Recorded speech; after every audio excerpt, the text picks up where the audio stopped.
سلامونه ملګرو د بنيري صاحب څو خبرې تاسې واورئ بیا ارزو خپلې خبرې کوو.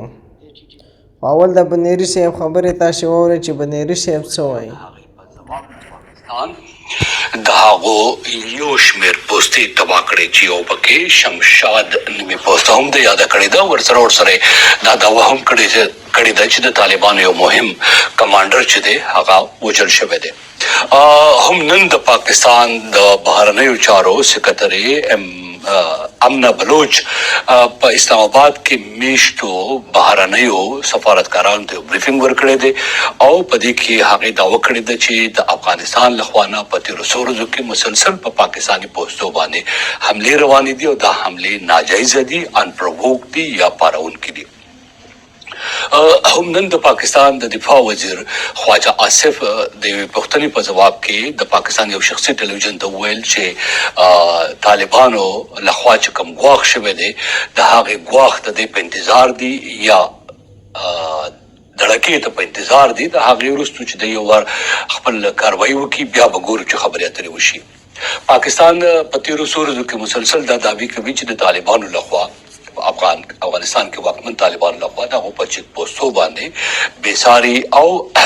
پارونکي بریدونه کېږي. خو دا بریدونه د پاکستان د دې دعوو تر څنګ د هغې وروستو شروع شوي دي کله چې پاکستان په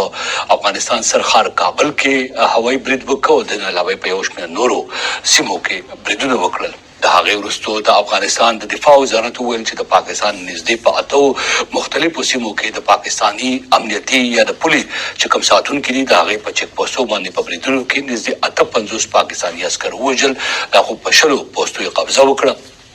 او بیا د 4 ساعتو د جنګ نه وروستو هغه پوستې بیرته پاکستان ته وسپارل شوې. په داسې حالاتو کې چې 4 کاله وړاندې پاکستان په افغانستان کې د طالبانو بیرته په واک نیولو او د جمهوریت په سقوط کولو خوشحالۍ ښودلې، دا وخت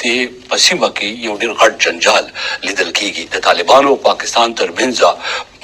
مطبوعات وایي چې سخته جګړه په تېرو څو ورځو کې شوې ده او د پاکستان امنیتي سرتېري چې دي په خاصه توګه په اورکزو کې، په خیبر کې، په ډېر اسماعیل خان کې، په پولیس تربیتي مرکز باندې، په پوله باندې، په غلام خان